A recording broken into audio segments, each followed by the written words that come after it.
Ya, Assalamualaikum warahmatullahi wabarakatuh. Perkenalkan, nama saya Aldian Prasetya Nugraha. Saya dari kelas PBDJ 2 ingin berbicara singkat mengenai materi learning disabilities. Kita sebagai pelajar, terutama diri saya sendiri, pasti tahu bahwa dalam setiap proses pembelajaran akan ditemukan beberapa masalah yang muncul terkait dengan kesulitan belajar. Kesulitan belajar seperti kesulitan memahami materi yang disampaikan oleh guru, merupakan salah satu contoh masalah yang timbul dari sekian banyak masalah dari sekian banyak masalah yang harus dihadapi oleh siswa. Kesulitan belajar merupakan suatu keadaan di mana siswa tidak dapat belajar sebagaimana mestinya. Dikenal dengan istilah lain yaitu learning disabilities. Learning disabilities diambil dari terjemahan bahasa Inggris yang berarti ketidakmampuan belajar.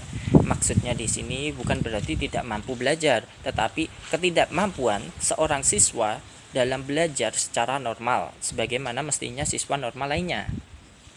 Karena hambatan-hambatan tertentu yang terjadi atau gangguan-gangguan tertentu yang terjadi sehingga menyebabkan hasil dari proses belajar siswa tersebut tidak mampu mencapai target yang diharapkannya. Seorang siswa yang mengalami kesulitan belajar akan tampak dari hasil proses belajarnya.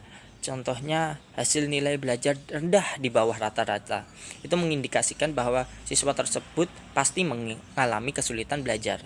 Lalu, kesulitan belajar itu dikategorikan menjadi dua bagian, yaitu kesulitan belajar secara internal dan kesulitan belajar secara eksternal.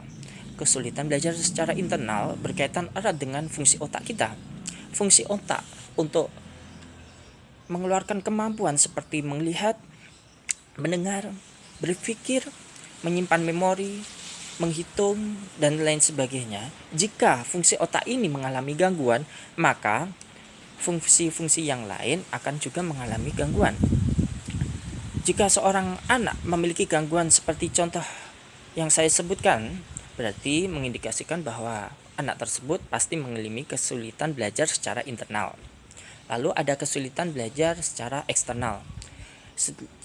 Kesulitan belajar secara eksternal itu dibagi menjadi dua situasi, yaitu situasi saat di sekolah, lalu situasi di luar sekolah. Situasi di sekolah erat kaitannya dengan kurikulum yang ditetapkan oleh sekolah serta metode pembelajaran yang diajarkan oleh guru. Jika kurikulum yang ditetapkan oleh sekolah itu sangat banyak, pastinya itu akan memberatkan seorang siswa dalam mencapai target pembelajaran secara maksimal.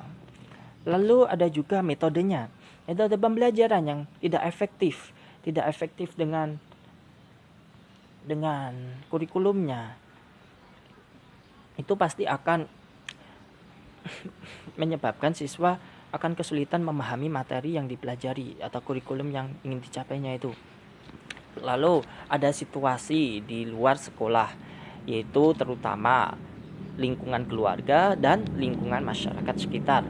Untuk contoh lingkungan keluarganya jika seumpama saat kecil kita dibiasakan dengan dibacakan dongeng-dongeng, terus dibiasakan menjawab pertanyaan dari dongeng tersebut, terus terbiasa membaca buku cerita, pasti anak tersebut akan memiliki kemampuan yang sangat baik untuk persiapan di masa akan datang. Dapat kita sebut sebagai kemampuan pra-akademik. Ya, sekian itu saja yang dapat saya sampaikan materinya mengenai learning disabilities. Terima kasih telah menonton video ini. Wassalamualaikum warahmatullahi wabarakatuh.